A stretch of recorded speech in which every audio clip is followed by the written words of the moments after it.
Season 14 split number 3 has brought some pretty huge updates to League of Legends, so let's go over everything changing as quickly as we can. First up, there's a couple of new skins with Fright Night themes for Veigar, Nunu, Pyke, Shaco and Zeri. We've also got a new Worlds Viego skin and the Victoria Sona skin from last split if you reached gold. We've also got a few changes to the shop, allowing you to click the purchase all affordable components button and add items to a queue system as well, letting you know how close you are until your next big power spike. Ultimate Spellbook is back as this patches current game mode, so give that a go if you do enjoy it. But aside from that, let's get onto the Summoner's Rift for all the champion and item changes. For champions being changed, there's only a few to mention though, in K'Sante, Tristana and Elise. K'Sante is getting his 1 millionth round of balance changes. Tristana has been rotting away with a super low win rate after being overnerfed due to her dominance in the mid lane, so here we have a bit of a damage and numbers tweak and rework aiming to revive her back to life. Then Elise's changes are mainly just quality of life, but actually really positive changes. We've also got some updates to runes with Lethal Tempo making a return, Nimbus Cloak and Shield Bash both get buffed, and Presence of Mind gets some adjustments.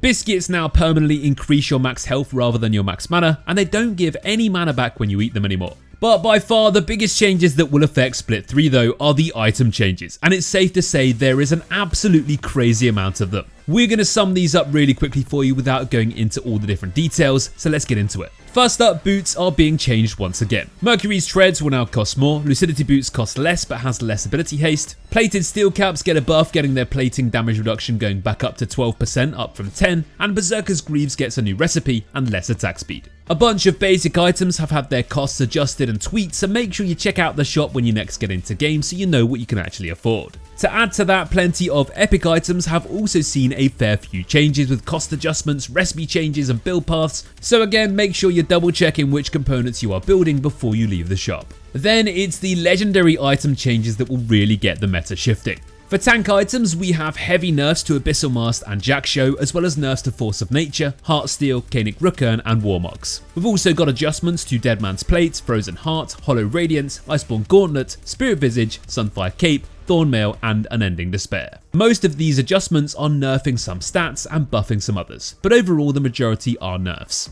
For AP items, we've got tons of nerfs to Archangel's Staff, Banshee's Veil, Cosmic Drive, Crypt Bloom, Luden's Companion, Hextech Rocket Belt, Horizon Focus, Liandry's, Ravenor's Deathcap, Riftmaker, Rod of Ages, Rylai's Crystal Scepter, Shadow Flame, Storm Surge, Nasa's Tooth, and Zhonya's Hourglass. Pretty much all of these are losing quite a bit of AP.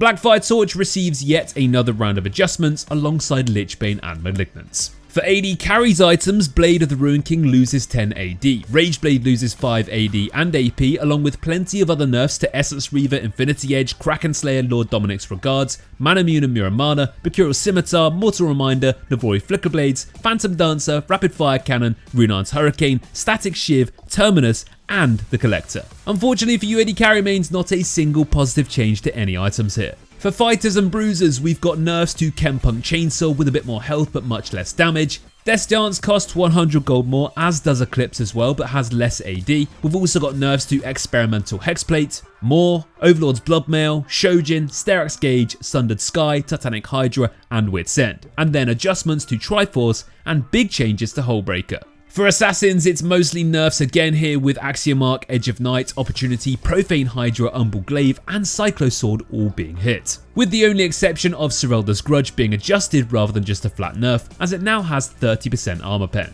Finally, for support items, we've got lots more nerfs here to Knight's Vow, Locket of the Iron Solari, Moonstone Renewer, Morello's, Zeke's, Echoes of Helia, Imperial Mandate, Redemption, and Chevaliers. And then some mixed adjustments to Ardent Censer, Staff of Flowing Water, and Trailblazer. So remember, we wanted to quickly cover all of those item changes without going into too much detail, so you guys could get up to speed without diving into every single stat. But to sum it all up, the majority of legendary items are getting weaker, whilst also becoming more expensive, which, as I live in England, I'm more than used to things getting more expensive just for the sake of it.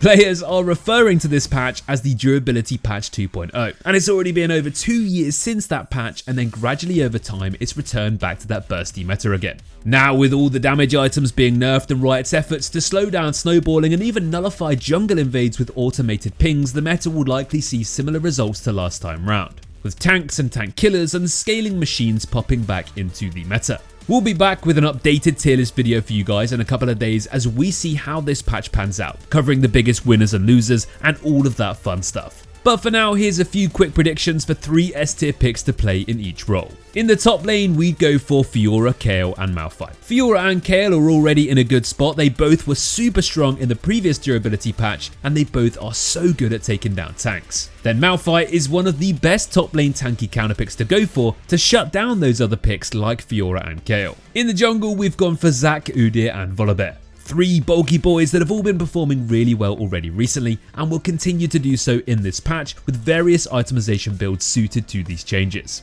In the mid lane, Aurelion, Sol, Sylas and Galio are our picks to go for.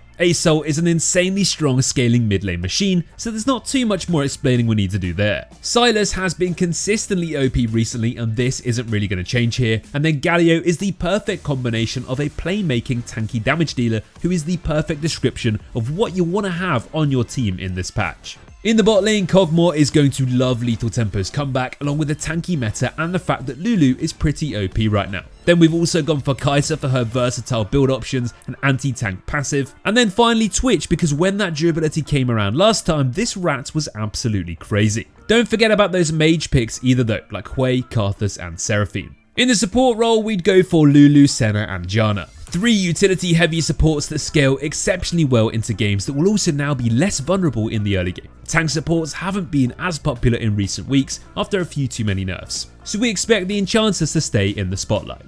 Well, that's all the changes and a few of our quick predictions to go for. Now we'll be back in the next few days with our updated tier list video where we'll be breaking down every single role and all champions affected, covering the biggest winners and losers of Split 3's first patch so far. So make sure you stay tuned for that one. In the meantime guys, good luck in your solo queue adventures and don't forget to download our desktop app to keep up to date with all the best builds and runes that you should be playing in this new patch. We'll catch you in the next one guys, and take care.